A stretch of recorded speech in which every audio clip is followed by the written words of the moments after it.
You really don't have to be that smart to make a lot of money. And I'm going to show you exactly how this works using my own business as an example, which 5x over the last year or so. Um, so before I get into that, right, let's talk about how you actually do make money.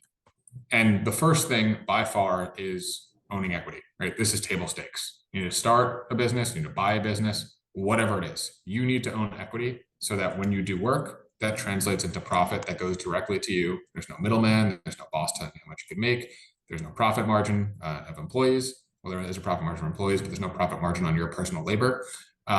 It all goes to you. That is table stakes. If I get tons of DMs saying, hey, I want to make more money, blah, blah, blah. First thing I ask them, do you own the equity? If the answer is no, that's exactly why, right? So that's the first step. Personally, I believe real estate is by far the easiest way to gain that equity, just because what's easier to do, start a business or buy a piece of multifamily real estate, right? It's pretty simple there. But that's the first step, and that's non-negotiable. The second thing you need to know is that businesses inherently make money, right? If it wasn't profitable, no one would operate. So there's an amount of profit that the market essentially allows you to make in just whatever business line you're in. So I would say in real estate, typically it's around a couple $100K a year. That's what you get just for like kind of existing and not being an idiot. And the market kind of allows you to make that money.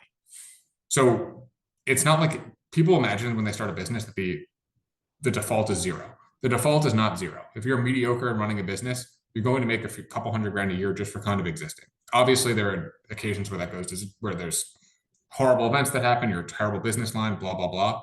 But most of the time, that is the case. So you're basically, let's say for the first 3 years, which are always the hardest, you're kind of making a little money, you're making good money, whatever you want to call it, but you haven't really hit the jackpot yet, right? You haven't made a ton of money yet, which is obviously the goal. So what you need to do at that point is you need to iterate. And I'll give an example of what I did personally in my business. So I started my real estate private equity firm roughly 4 years ago. So I kind of had those first 3 years that are always the most difficult. I did pretty well during those. I've detailed those in other videos, but it wasn't monster years. And over the last year or so, we've gone from around $10 million worth of deals done to, once this deal closes, knock on wood, over 50. So basically 5x the business in a year. And what basically led to that? So when I think a lot of people think of iterating, they think of just changing the entire business around. And that's not typically how it works. Typically, you're tweaking a few things and pulling a few levers. In my case, I started off investing in Northeast tertiary markets. That was where I did my first couple of deals. Recently, I saw an opportunity in the Sun Belt. Basically, what I saw was that, all right, a lot of these firms have kind of gone belly up, right? They took on short-term, high leverage, floating rate bridge debt, and they went belly up. So I went in to go scoop up those deals. And I partnered with another firm to do that. So basically been in a joint venture structure with another firm that we built a relationship with. And that has led to doing 5x the deal volume that we did in the previous 3 years over the last year. So just to give you an idea of how simple that iteration can be, we're still buying real estate, we're still buying multifamily. All we did was change the market and who we're doing it with. That's it. So simple tweaks like that, once you own a business, you can start pulling different levers and it can lead to really, really big years. So a lot of it's just about being in the game, right? It's not like I did anything that smart. I just saw, okay, hey, look, there's an opportunity over here. I'm in the game. There's an opportunity over here. Why don't I pursue it? If you're not in the game, that never happens at all. So that's obviously the first thing. But the second thing is I didn't iterate that much. It's still buying the same exact product, it's buying multifamily. I'm still doing the same exact business plan. All I'm doing is doing it in a different spot. That's really it.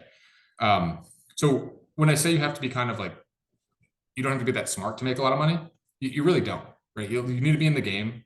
And when you're in the game, you make a certain amount of money just for kind of like showing up and not doing something stupid. And then once you start iterating a bit, that's when you kind of have those monster years. And I'm sure going forward, right, I'll probably have a few years that are kind of stable like this, where I do around, I don't know, a few tens of $1 million worth of deals. And then I'll have another step up when I iterate again. And that's always how it works, right? It's kind of like they're step functions every once in a while as you work on the business. And a lot of times you actually have to be not only, you almost have to be stupid. And what I mean by that is you're obviously not doing something dumb, but you don't want to look too many steps ahead. And I think if I had known exactly, if you took me back in the day and you told me exactly what would need to be done in order for me to be successful, I probably wouldn't have started the business.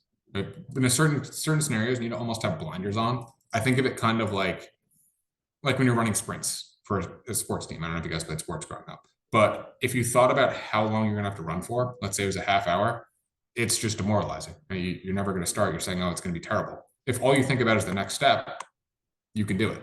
And that's how I always thought about it. It's just, all right, get through the next step, get through the next step, get through the next step. So you almost need to have blinders on and not think about 100 different things. And that's why all those people who have the detailed business plan beforehand, they have everything they need to write out and plan it out and blah, blah, blah. They actually almost never succeed. The people who succeed are say day one, they're just like, all right, I'm going to start it and see what happens. Because you need to have those blinders on because you don't, first off, you don't know which direction it's going to go in. And secondly, you have to be okay with the uncertainty. And I was actually talking to my banker the other day, and he's a great guy, really like him, but just a conservative guy. And he said, when you started the business, how do you know it was going to work? And it's like, I didn't. Obviously, I thought it would. I believe in myself, but I don't. I had no idea that it was going to work or not. And I think a lot of people are just uncomfortable with that uncertainty. So you almost have to be dumb enough to put the blinders on and just accept the uncertainty. And I think that's why people really overrate intelligence when it comes to making money, because really all you need is one, to be in the game, which means you own a business, you own equity, whatever you want to call it. And two, you kind of chew through that concrete for a bit, maybe it's 3 years or so, and then you just make a few small tweaks. And that's really how you do those monster years. It has very, very little to do with outsized intelligence. I think I'm probably on the higher end of smart people, but I think there are plenty of people who are in corporate jobs who have the same exact real estate knowledge as me, are smarter than me, and make way less money. And it's just because of how I positioned myself. I was willing to go through the pain. I was willing to put blinders on, and then I was willing to iterate. I was willing to accept that uncertainty. So that's really how you want to think about it. And I think this is really important too, because a lot of people have the idea that one, you need to like create a brand new product to make money, which is not the case. You're almost always copying other people and iterating. And two, that like the default state of a business is not making money. And I think that's just not the case. The default state of a business is making okay money. And then you have to iterate to make more than that. So that's really how I look at it. And if you are kind of struggling in a W-2 job and want to leave, that's how I would think about the entire process. If you're stuck in a W-2 job and want to replace your income with real estate, I run a one-on-one program where I'll personally show you how to find profitable deals and build real wealth. Matt was struggling to scale. Now he stabilized a $3.5 million deal that should net him over $1 million in profit. Sean joined when he was stuck at his job. In under 2 years, he acquired over $2 million in real estate and now has a clear path out of his W-2. Amin was able to quit his job of 11 years. Taylor completely changed the trajectory of his life. These are just a few examples. So if you do want results like this, click the link in the description to apply for the Acquisitions Bootcamp. Limited spots are available as we handle all appointments personally.